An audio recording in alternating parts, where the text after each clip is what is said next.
A streak of warm blood splattered across the snow. Steam rose off it as it fizzled into the ice crystals below. The severed leg it just spurted from lay twitching only a few inches away, torn clean off at the hip like a broken Barbie doll. I think it might have belonged to Arthur. It wasn't the first time I'd seen limbs cut off. Hell, I've cut a few off myself in my time. Don't worry, I'm not a serial killer, just a med student. We all were. I couldn't say the same for the nightmare we encountered up in the mountains that terrible day. The thin, cold air was laden with screams. Mine, my friends, and that things. All that it had done to us. All that it was still doing to us. And never once did it stop shrieking and sobbing at the top of its lungs, like it wasn't even in control of its actions. It didn't want to do this. It just had to. The violence was as inevitable as the sunset. I screamed for Kyle. The snow was coming down thick and fast, a curtain of burning, brilliant light. I couldn't see anyone, not even that thing that was killing us. The water in my eyes was starting to freeze up. It was cold. So damn cold. What the hell was going on here? Suddenly, a dark shape was moving towards me through the wall of falling snow. It was human, vaguely, moving towards me with frantic speed. I tensed in anticipation when I then saw Kyle emerging from the fog. He was splattered with blood, his face red from screaming and exertion. His eyes pleaded for help I couldn't give him. The horror caused my body to react on autopilot with my eyes clamming closed in terror. All I could do was open my mouth, pointing with a shaking, frostbitten finger and force out a scream. "Behind you!" My words were carried off by the brutal mountain winds, and with the sounds of mutilation ahead of me, all I could imagine with eyes clamped closed as I hit the frozen ground was a long, gray arm emerging from the flurry behind Kyle, its gnarled, clawed fingers reaching for his head. It was meant to be the vacation of a lifetime, the kind of thing that you could only experience once but you'd never forget.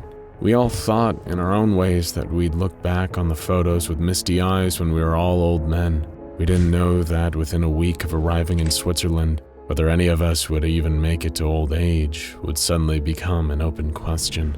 All four of us were doctors in training. Even if you don't know much about the profession, it probably won't surprise you to hear that there's a lot of practice and education involved before you can ever really call yourself a doctor without feeling like a fraud. You need to ace your SATs, then slog through 4 years of pre-med, another 4 years of medical school, then the better part of a decade doing your residency. Seems a little much, I know, but believe me, you don't want some cowboy sticking his hands in your chest cavity without all the proper training. But after we finally graduated from Harvard Med, my friends and I decided that we needed a break before the profession swallowed us back up again.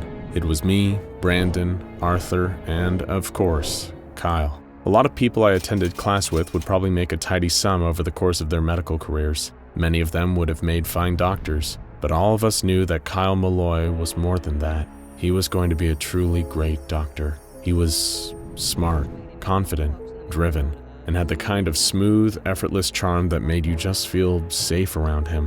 Where he went, we followed. So naturally, when he suggested we take a week-long sojourn in Switzerland, the rest of us were all for it. We expected an easy week of gourmet cheese, fine chocolate, and the occasional jaunt down some old historic districts. The exact kind of relaxing break we needed after the soul-crushing pressure of 8 years studying the hallowed art of medicine. But, of course, that wasn't what Kyle had planned for us. It turned out his tastes were far more extreme than what the rest of us had in mind. His vision of a Swiss vacation was mostly forest hikes, backcountry skiing, snowboarding, and a little mountaineering through the Swiss Alps. Apparently, he'd spent a good portion of his childhood taking Swiss vacations, and wanted to give us a little slice of his personal paradise. As someone who wasn't exactly crazy about heights or the cold, I can't pretend I was eager at first, but Kyle always found a way of talking us back around. It wasn't long until we were booking our tickets, then sitting on the plane, watching the mountains get bigger through the window, and our feet were on Swiss soil. It was a beautiful country, and every bit as cold as I had feared, but soon enough, the cold would be the absolute least of our worries. As I glanced over the breathtaking view of the Alps, I had no idea of the terrible nightmare lurking out there, hidden in the dark spaces of those great rocks. Something I learned in med school is that human beings are kind of like fleshy time bombs, their fuse ever burning. When you reach a certain age, and believe me, that age is younger than you think, the assassin that will one day sneak up from within and take your life is already waiting inside you. The cluster of malformed cells that will one day turn into an inoperable malignant tumor. The early whispers of the heart defect that gives your ticker its planned obsolescence. The microscopic ropes of defective genes that will one day turn into Alzheimer's or Parkinson's. In some cases, it's just a matter of whether you can catch it in time. But in just as many cases, there really is nothing you can do. You're just waiting for it to get you. After 3 days in Switzerland, we were suiting up in our thick coats and climbing boots, having no idea that the same principle applied to us. Except this wasn't that nasty little assassin within. It was something outside. Something that none of our skills or knowledge could save us from. Something very old and very dangerous. We were in fate's hands now, and sometimes fate can be cruel. Kyle was steaming ahead. He didn't just want us to ascend just any mountain peak. He wanted us to attempt the Dufourspites, the highest peak of the Monte Rosa Massif, and the Alps as a whole. Kyle didn't think anything less than that would be a challenge. After all, this was our once-in-a-lifetime vacation before we fully started our residency.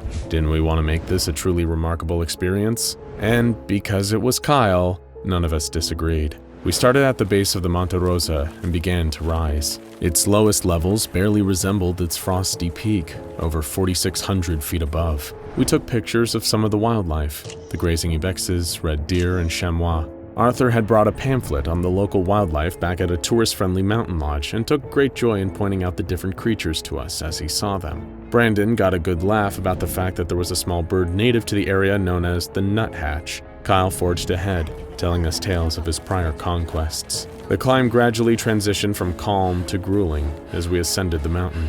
I could feel the blisters forming on my feet as the cold first made my face sting and then go completely numb. Arthur, still consulting his pamphlet, expressed excitement to see a marmot. When we finally reached 2,000 feet of elevation, Brandon started to complain vocally, pouring himself a cup of coffee from his thermos. Kyle chastised him for wimping out already. After all, he said, the hardest parts were yet to come. Oh, if only he knew just how right he was. We ascended further, feeling the air thinning and our legs growing exhausted beneath us. I started to resent Kyle as he forged on despite it all. How could he keep going when the rest of us were faltering? It just wasn't fair. When the rest of us needed to take a breather, we could feel the sting of his silent judgment. He was always so damn perfect. We're almost there, he kept saying, even though we all knew it wasn't true. Things took a turn during one of our rest stops. We heard this strange noise, a kind of pained wailing or keening. There was nothing overtly menacing about it, but somehow just hearing that noise chilled me deeper than any icy gust of mountain breeze. It's difficult to describe, but that terrible sobbing felt like the purest distillation of true, bottomless despair. I've never heard a more hopeless and mournful noise. Referring to his pamphlet again, Arthur speculated that the noise could potentially be a lynx. Such creatures were apparently native to the area, and their calls had a bizarrely human quality to them. But somehow, deep down, I knew this thing wasn't human, and it wasn't an animal either. Whatever was making those noises defied normal metrics of categorization. To the surprise of no one, me least of all, Kyle decided to lead the way in the direction of that awful noise. Brandon and Arthur followed him closely over the next tundra, getting closer and closer to the sobbing. I hung back a little further, gripped by the profound sense of dread. I didn't want to find out what was making this noise. I knew deep in my guts that if ever we found out what was making that noise, something terrible would happen. And then, moments later, it did. I heard Kyle gasp for the first time ever. The snow was blinding my view and I couldn't make out what was actually happening until Arthur ran back toward my direction, and through the blanket of white snow and with a voice barely audible through his trembling, said that there was a long gray creature. He said it was naked and looked kind of human, but definitely was not. I could barely make out what my buddies were doing ahead of me, but from the looks of it, it seemed like Kyle was walking closer. Every cell in my body was screaming, no, no, no, no, no, no. But by that point, it was already far too late for all of us. The creature began to turn. Perhaps it was raw animal instinct that saved me, but I began to turn too, almost in unison, to look away from the creature.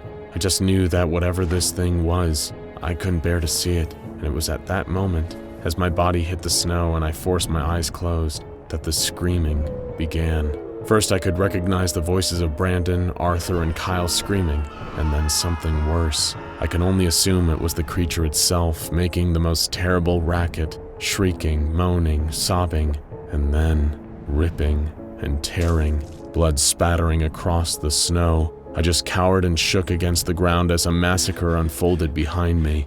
I was listening to my friends die, powerless. Kyle, all his strength and direction stripped away by terror, was snatched by the creature as freezing snowy wind gave it a cloak.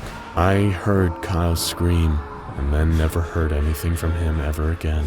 Soon enough, it was quiet once more. No noise save for the howling wind and the quiet sobbing of the abomination from the snow. I don't know for sure why the creature spared me, but part of me has always suspected that it was because I never looked at it.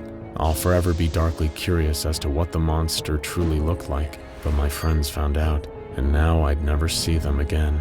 I wandered through the unforgiving cold for hours, fully expecting that my frozen body would be found in the Alps hours, days, or even weeks later.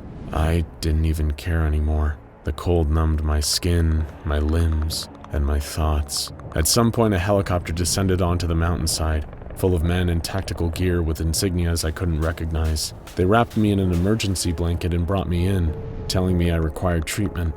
It all turned to static as we fluttered away from the mountainside, and all I could think about was the monster that had taken my friends from me.